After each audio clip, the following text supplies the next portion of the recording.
The Walking Dead. I'm a psychiatric nurse, and early in my career, I worked at a residential mental health facility. One of our residents was an elective mute, which means that he couldn't talk, but there were no medical reasons as to why. He had spoken earlier in his life and in fact seemed quite normal back then, with the exception of being close to 7 feet tall. He'd been raised in the Deep South and joined the military when he was 19, but one night he vanished.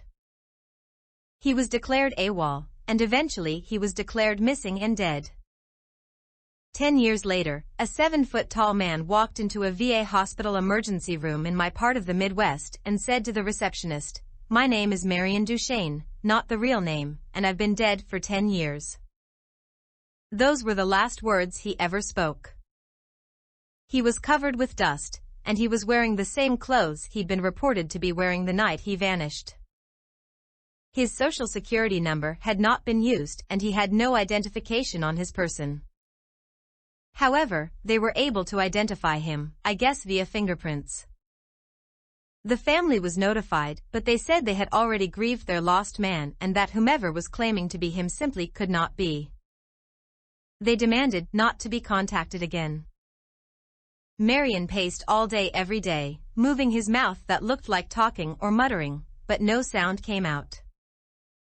He had an unnerving habit of throwing his head back with his mouth wide open as if he were laughing heartily, but not even a breath could be heard. If I talked to him, he appeared to listen, periodically throwing his head back in that laughter-mimicking way of his. Various medications were tried, but they did not affect him either positively or negatively. Occupational therapy did nothing because Marion would just grin and unless told to stay put, he'd get up and start pacing again. On my last day at that job, the last thing I saw was Marion, pacing in the parking lot, throwing his head back to laugh. Later I wondered if all along I'd been dealing with a ghost. All these years later, I still don't know.